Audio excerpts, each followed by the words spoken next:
오늘 우리가 함께 살펴볼 시편은 이 시편 51편 매우 유명한 시입니다. 이 시가 유명한 이유는 이 시를 쓴 시인이 되게 유명하기 때문이죠.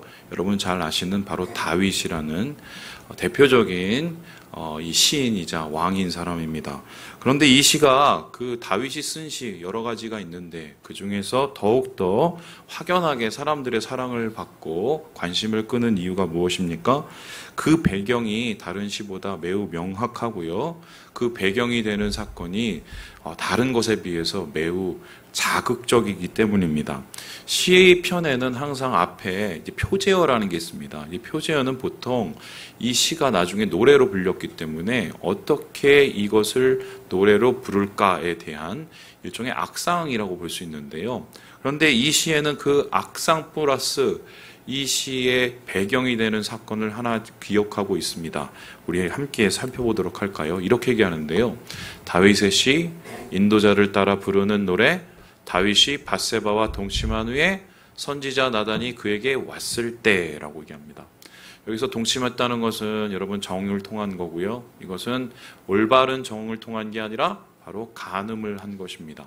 뿐만 아니라 이 간음한 후에 다윗이 모든 것을 덮어놓고 아무런 의미 없이 아무런 사고 없이 지내고 있을 때 선지자 나단이 그에게 찾아와서 그를 고발하고 하나님의 말씀을 전하는 당황하는 사건이 일어나게 되죠. 바로 그 사건이 배경이 되는 시가 바로 이것입니다. 이 다윗도 유명하지만 다윗의 밧세바 사건은 더욱 유명합니다. 유명하다는 말보다는 자극적이라는 말이 맞겠죠. 권력 이용해서 아녀자 유린합니다. 임신시킵니다. 잘못 덮기해서 그 남편을 죽입니다. 남의 아내 자기 아내로 빼놓습니다. 한마디로 삼류치성 소설에나 나올 법한 쓰레기 같은 이야기들이죠. 그런데 이렇게 더럽고 치사한 이야기가 이 시의 배경이라고 기록하고 있습니다. 그런데도 불구하고 이 시는 매우 아름답습니다. 아무리 글과 삶 가운데 간격이 있다 하여도 그 사람이 이 사람 맞아 라고 할 정도로 우리가 참 받아들이기에는 어려운 것이 있다. 더구나 다윗 스스로가 이 가장 치명적인 약점이라고 할 수 있는 이 사건을 이렇게 대놓고 드러내고 노래로까지 부르고 있습니다. 너무나 뻔뻔하지요. 그렇게 왜 하는지 이해가 되지가 않습니다. 그리고 그런 시를 사람들이 흥미로운 것은 같이 부르면서 시집에 담아놓고 그것을 가지고 하나님을 찬양하는 데 사용을 합니다. 유대 백성 역시 도대체 이해가 안 되는 사람들이라고 할 수 있겠는데요. 비슷한 사례가 우리나라에도 있었습니다. 제가 청년 시절에 우리나라 찬양 사역하는 사람들 중에 최고의 찬양 사역자 누구냐고 물어보면 채땡땡이라는 분이셨습니다.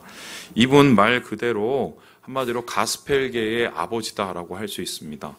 모든 것을 앨범을 낼 때마다 초히트, 대박의 연속이었습니다.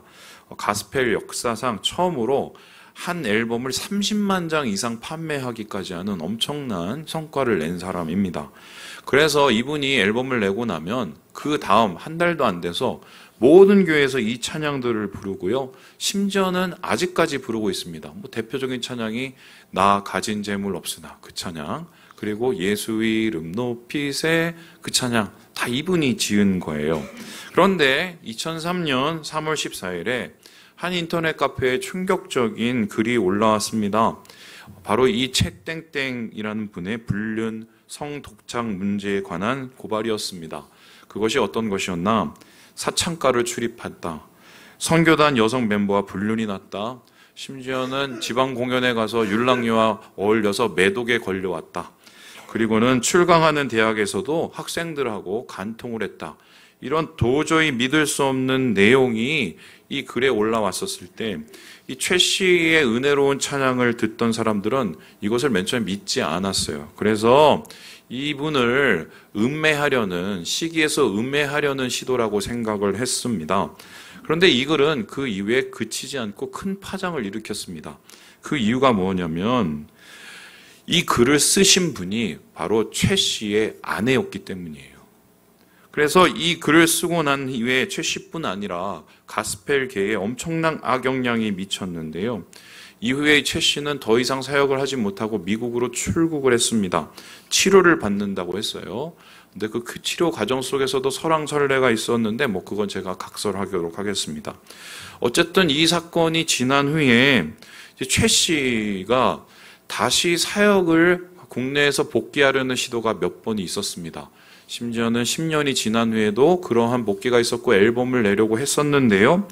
그때마다 이 사람들, 특별히 교인들의 반응이 최악이었습니다. 뭐 이런 거죠. 그런 죄를 지은 사람이 어떻게 찬양을 할 수가 있어? 그리고 교회 강단에 나와서 그렇게 사역자로서 하나님을 높인다고? 말이 안 돼라고 생각을 했습니다. 결국은 이 최 씨는요, 복귀를 실패하고 국내를 떠나게 됐고요. 지금은 일본에 가서 작은 교회를 섬기고 있다고 제가 이야기를 들었습니다. 최 씨는 하지만 남의 아내를 뺏지 않았습니다.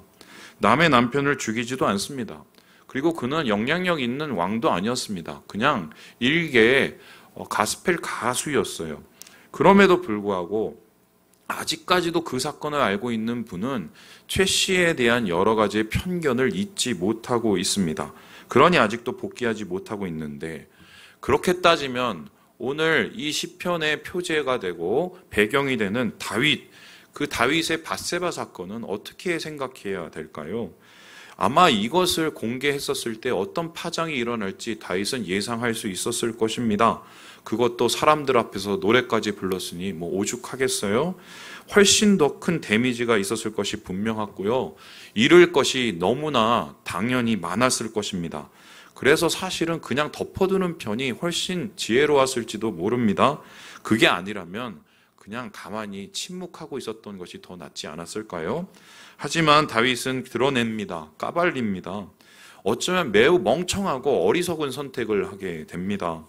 굳이 최 씨의 이야기를 하지 않더라도 한국 교회도 이런 일들이 적잖이 일어나고 있습니다. 제가 예전에 사당동에 살았는데 이 사당동에서 좀 어느 정도 규모가 있는 교회가 한 군데 있었어요. 저희 교단은 아니고요. 감리교단이었습니다.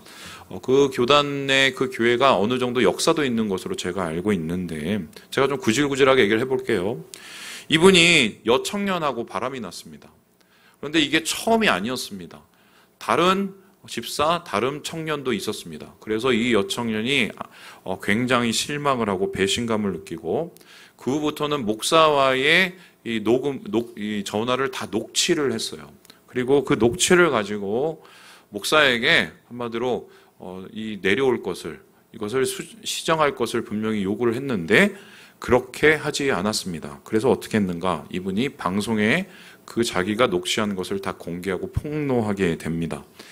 그런데 그러면 그 후에 그 교회는 어떻게 되었을까요? 그 목사님은 어떻게 되었을까요? 맨 처음에 그 목사님 처음에는 인정하고 자숙한다고 이야기를 했습니다. 그런데 몇 달 지나지 않아서 갑자기 자기가 그런 일 안 했다고 부인하기 시작합니다. 그리고는 그 폭로한 여청년이 이상한 사람이라고 비난을 하더라고요. 다음에 어떻게 됐느냐? 교회 이름이 바뀌었습니다. 그리고는 정확히 말하면 그냥 이름만 바뀌고는 그렇게 사건이 은폐되고 묻혀졌습니다. 저는 그때 그분을 이해할 수가 없었어요. 그래도 명색이 목사인데 어떻게 저렇게 처리를 할 수가 있지? 사람들이 그걸 다 쳐다보고 앉았는데 어떻게 강단에 올라가서 그렇게 말을 전할 수가 있지? 그것도 말도 안 되는 거짓말을 어떻게 저렇게 짓거릴 수가 있을까? 그때 굉장히 제가 화가 났는데요. 제가 이 담임 목사가 되니까 좀 이젠 이해가 돼요. 똑같아졌다는 소리는 아니고요. 쉽게 설명하면 이런 건데, 잃을 게 너무 많은 거예요. 잃을 게 너무 많은 거예요. 그래서 했어도 안 한 게 되어야 되는 거예요. 안 그런 것이 돼야 되는 겁니다. 너무 많이 잃어버리니까. 이건 교회나 사회나 마찬가지입니다. 진실을 위해서 거짓말하고 진실을 지키기 위해서 진실을 희생시키는 이런 일들 너무 많이 있지요. 이거는 탐욕스러운 인간의 본성이 자아낸 이 일이라고 할 수 있겠습니다. 그런데 오늘 보세요. 다윗은 그렇게 안 했어요. 다 까발깁니다.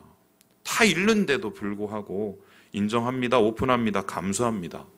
왕이었기에 굳이 그러지 않아도 됐습니다. 가만히 있어도 알아서 밑에서 처리해 줄 것을 자기가 나서서 오히려 더 강력하게 그것을 드러내고 있어요. 가장 치명적인 선택이라고 할 수 있는데, 일반적으로 사람이 할 수 있는 행동은 아니었겠다.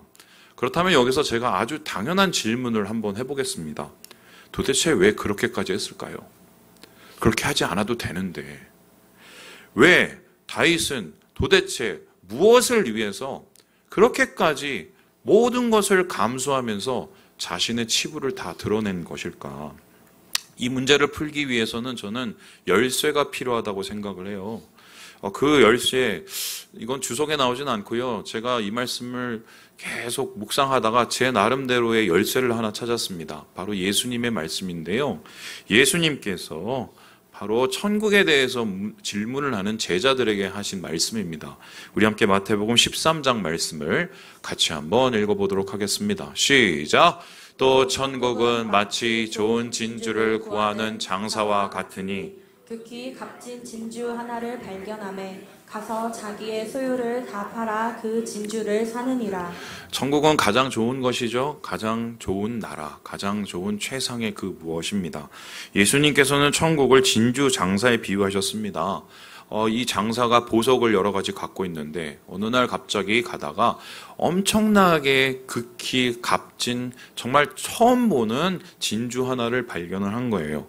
그 진주 하나를 보고는 도대체 마음이 온통 거기에 빠져 있어서 다른 생각을 못 하는 겁니다. 잠이 안 와요. 어떻게 합니까? 자기가 가지고 있는 보석들을 다 정리하고 재산들을 정리해서 현금을 만듭니다. 그리고 그 현금을 가지고 그 진주를 가지고 있는 사람에게 가요. 그리고 어떻게 합니까? 그 진주 가지고 있는 사람한테 그 돈을 주고 그 진주를 가지고 옵니다. 여러분, 이런 상황 그냥 보면은 야, 그거 왜 다 처분해? 이렇게 바보처럼 생각할 수 있겠지만 그 진주를 본 사람은 그 선택이 잘못되지 않다는 것을 알게 됩니다. 왜입니까? 그 진주 하나 때문에 내가 가지고 있는 모든 것은 그때부터는 아무것도 아닌 것이 돼버렸기 때문입니다. 다윗 역시 비슷한 마음이 아니었을까? 잃을 게 많죠. 왕으로서의 권위, 존경, 권력, 리더십.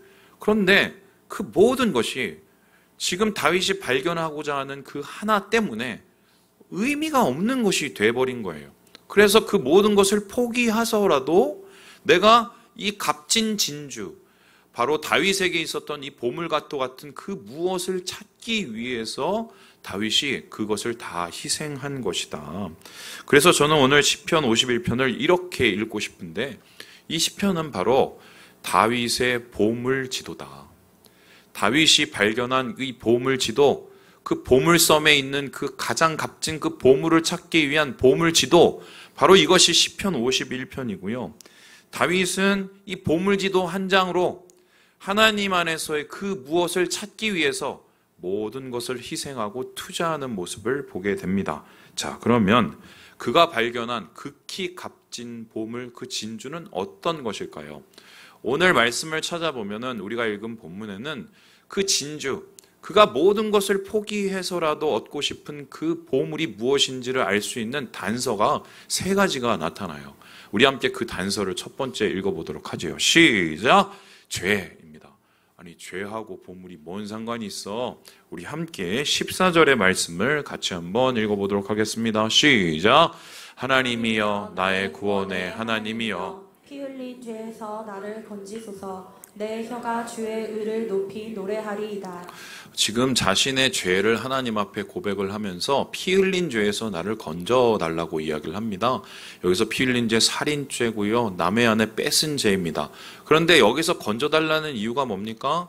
여전히 그 죄에 대해서 반성을 하고 있는데도 그 죄가 내 마음에 남아있어서 내가 벗어나지 못하고 있기 때문이에요. 하나님, 그래서 제발 내가 여기로부터 벗어나도록 도와주세요. 나 미치겠어요. 라고 이야기를 합니다. 지금 다윗이 이렇게 죄에 대해서 참담한 자기의 심정을 고백하는 이유는 죄 때문에, 죄로 인해서 가장 값진 진주와 보석을 발견했기 때문입니다. 이게 되게 아이러니한데요. 그 전에 밧세바 사건 저지르기 전에, 그 죄를 저지르기 전에는 자기에게 이게 없는지를 몰랐어요. 이게 얼마나 값진 건지를 몰랐어요. 그런데 어떡합니까? 죄를 짓습니다. 잃어버렸어요. 찾지 못했어요. 그리고서는 이 죄 때문에 자기가 가진 것이 얼마나 엉망진창이고 내가 잃어버린 것, 내가 찾아야 되는 것이 얼마나 값진 것인지를 깨닫게 된 것입니다. 여러분, 죄라는 것은 무엇입니까? 죄는 우리의 영적 지각을 마비시키는 겁니다. 죄를 보통 설명을 할 때 바로 내가 주인된 삶이라고 얘기합니다. 우리의 삶은 하나님이 주인된 삶, 하나님과 동행하는 삶이 돼야 되는데 하나님을 저 멀리 내팽개치고 내가 주인이 돼서 내 뜻대로 사는 삶, 그래서 내 맘대로 나쁜 짓 하고 사는 삶이 그게 바로 죄된 삶이지요. 이렇게 죄를 지으면은 어떤 것이 일어납니까? 우리 안에 망가진 이 영적 감각들이 정말 엉망진창이 되는데요. 왜 그렇다면 우리는 이러한 이 엉망진창의 죄에 빠져 있는 것일까? 이 여기에 대해서 존 파이퍼 목사님은 이렇게 다루고 있습니다. 우리 같이 한번 읽어보도록 하지요. 시작. 사람들은 예수님 안에서 충만한 기쁨과 즐거움을 느끼지 못하기 때문에 성적인 죄를 짓는다. 그들의 영혼은 안정적이거나 견고하나 굳건하지 않다. 그들의 영혼은 끊임없이 흔들린다. 그들은 유혹에 넘어간다. 이는 그들의 감정과 생각 안에 하나님을 위한 자리가 없기 때문이다. 다윗은 자신이 그렇다는 것을 알았다. 다윗은 자신의 죄 끝에 나단 선지자의 고발에 의해서 자기가 어떤 죄를 지었는지 보게 됩니다. 그 죄를 짓고 나서 그가 깨닫게 된 게 자기가 잃어버린 것이 너무 많다는 것을 알게 됐어요. 그 왜 잃어버렸는가? 그 잠깐의 달콤함, 그리고 내 눈앞에 있는 그 무엇, 그것을 얻으려고 내가 그 귀중한 것들을 포기를 했는데 나중에 그 죄에서 깨어나서 그 죄의 쓴 열매를 먹고 난 후에 내 선택이 얼마나 엉망진창의 모습이었는지를 깨닫게 됩니다. 그래서 그는 자신의 죄를 지워달라고 얘기합니다. 씻겨달라고 얘기합니다. 깨끗이 해달라고 얘기합니다. 왜냐하면 이 죄 때문에 도대체 가장 귀한 값진 진주를 내가 더 이상 누리지 못하고 얻지 못하기 때문이었어요. 여러분, 죄는 우리에게 가장 귀중한 것을 뺏어갑니다. 죄가 심각한 이유는 바로 이거예요. 단순히 나 혼자 죄 짓고 끝나는 것이 아니라 하나님과의 관계, 사람과의 관계를 다 깨트리기 때문에 잠깐의 행복을 위해서 영혼을 잃어버리는 게 죄입니다. 다윗은 밧세바 사건 이후에 이것을 깨닫게 되었고요. 이 죄 끝에 영적인 자각의 이 감성이 다시 열려서요. 바로 내가 추구해야 될 그 진주가 무엇인지를 알게 된다. 그래서 그가 찾은 그 보물은 죄에 반대되는 것이라는 걸 우리가 첫 번째로 찾게 되는 것입니다. 두 번째로 오늘 말씀 속에서 있게 되는 그의 보물을 찾는 단서는 무엇일까요? 우리 같이 한번 읽어보도록 하겠습니다. 시작! 제사. 죄에 이어서 그는 이 제사를 드리다가 자기가 잃어버린 가장 값진 진주가 무엇인지를 깨닫게 되었다는 것인데요. 우리 함께 16절의 말씀을 읽어보도록 하겠습니다. 시작! 주께서는 제사를 기뻐하지 아니하시나니 그렇지 아니하면 내가 드렸을 것이라. 주는 번제를 기뻐하지 아니하시나이다. 여기에서 두 가지 제사가 나옵니다. 첫 번째 제사라는 말은 화목제를 뜻하고요. 번제는 하나님 앞에 매일매일 올려드리는 주님을 만나는 시간을 의미합니다. 그런데 지금 다윗은 계속해서 이러한 제사를 드리고 있었습니다. 심지어 죄를 짓고 있는 그 1년의 시간 동안에도 끊임없이 이 제사를 드리고 있었습니다. 그런데 이런 제사를 드리고 있음에도 불구하고 그의 마음속에는 제사를 안 드린 것과 똑같은 상황이 된 겁니다. 그래서 그가 죄에서 벗어나서 영적 자각이 일어났을 때 내가 이때까지 도대체 뭘 한 거야? 내가 주님의 성전에 나서 내가 그렇게 제사를 하는데 도대체 내가 뭘 한 거야? 쓸데없는 짓거리를 했다는 것을 깨닫게 되는 것이지요. 왜냐하면은 하나님께서 그를 부르신 이유가 바로 그의 마음속에 있는 예배하는 마음을 보시고 불렀기 때문이에요. 우리 함께 확인을 해볼까요? 우리 사무엘상 16장 말씀입니다. 같이 한번 읽어보도록 하지요. 시작! 하나님께서 부리시는 악령이 사울에게 이를 때에 다윗이 수금을 들고 와서 손으로 탄즉 사울이 성량이 넘고 악력이 그에게서 떠나더라. 신기한 게요. 사무엘이 다윗을 찾아가서 기름을 붓고 너 여기 왕이 될 거야 라고 선포를 하잖아요. 그러고 나서 하나님이 다윗에게 시킨 첫 번째 사역이 뭔지 아십니까? 우리 생각에는 뭐 지도자 수업을 시키거나 아니면은 전투 능력을 올리는 뭐 그러한 것을 했을 거라고 생각했는데 그게 아니에요. 갑자기 하나님이 기타 하나 들고 가서 사울 앞에 가서 찬양하라고 그랬어요. 이해가 되세요? 그 당시에 사울은 어떤 상황이었었냐면은 하나님 앞에 죄 짓고 그의 임재가 사라지고 한마디로 악령이 들어와서 잠도 못 자는 한마디로 그 최악의 정신분열이 일어나고 있을 때였어요. 그런데 하나님께서 그렇게 망가진 사울의 모습을 보고 망가진 사울 앞에서 다윗이 찬양을 하게 만듭니다. 예배를 드리게 만들어요. 그런데 그러한 찬양과 예배 가운데 어떤 일이 일어납니까? 사울이 갑자기 정신이 맑아지고 잠이 오는 거예요. 왜 하나님께서 이 일을 시켰을까요? 제가 볼 땐 이건 미리 하나님께서 예비 학습을 시키는 거예요. 그가 앞으로 왕으로 세워질 텐데 그에게 있어서 전투력도 필요하고 리더십도 필요하겠지만 그가 진짜 잃어버리지 말아야 될 것이 무엇인지를 한번 깨닫게 해주신 거죠. 그때는 그는 하나님 앞에 예배하는 자로 섰고 그 예배 가운데 주님을 만나는 기쁨을 누렸었는데 네가 이거를 잃어버리면 네가 눈앞에서 보는 저 사울하고 똑같이 된다고 주님이 이야기를 하시는 겁니다. 그래서 이러한 사울의 제사의 모습, 바로 그는 제사를 드릴 수 없는 자신의 모습을 보면서 자기가 어떤 것을 잃어버렸고 그것 때문에 지금 어떠한 상황인지를 깨닫게 된 거예요. 그래서 죄를 통해서 전혀 기쁘지 않는 제사를 통해서 자기 안에 잃어버린 값진 진주가 무엇인지를 깨닫게 되는 것입니다. 그렇다면 마지막으로 이 다윗의 보물을 찾을 수 있는 마지막 단서는 무엇일까요? 우리 같이 한번 읽어보도록 하겠습니다. 시작! 상한 심령. 죄에 반대된 그 무엇, 제사가 되지 않는 그 이유, 그것을 찾은 후에 이제 하나님 앞에 나아갈 때 하나님께서 그에게 이렇게 말씀을 하시는데요. 우리 함께 18절의 말씀을 같이 한번 읽어보도록 하겠습니다. 시작! 하나님께서 구하시는 제사는 상한 심령이라. 하나님이여 상하고 통회하는 마음을 주께서 멸시하지 아니하시리이다. 하나님께서는 좋은 재물과 뭐 양과 말과 이런 거 원하시는 게 아니라, 하나님께서는 뭐 살진 수소를 원하시는 게 아니라 하나님이 그에게 원하는 게 뭐라고 얘기합니까? 상한 심령이라고 얘기합니다. 그러면 지금 그는 제사가 안 되는 이유는 그의 마음속에 상한 심령이 잃어버렸기 때문이에요. 특별히 여기서 상한다고 하는 이 단어는요, 다음과 같은데요. 샤바르라는 단어입니다. 이 단어는 깨뜨리다, 부수다, 산산조각 나다라고 하는데, 하나님이 무엇을 원하시느냐? 우리의 마음이 그릇이면 온전한 그릇을 원하시는 게 아니라 깨진 그릇을 원하신다는 거예요.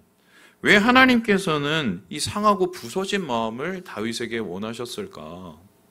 여러분, 그러면 한번 질문을 해보겠습니다. 다윗은 왜 마음이 상했을까요?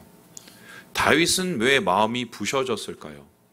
저는 이 다윗이 부서진 마음은 자신의 망가진 모습을 깨닫고 자신의 과거의 모습이 기억났기 때문이라고 생각을 해요. 이 다윗에게 있어서 가장 리즈 시절, 가장 행복했던 시절, 하나님께 가장 가까이 있었던 시절이 언제였을까요? 성경은 이때를 기록하기를 뭐라고 얘기하냐면요, 바로 다윗이 양치기 할 때라고 이야기를 합니다. 다윗이 처음으로 등장했을 때 그를 가리키는 단어가 있었습니다. 막내예요.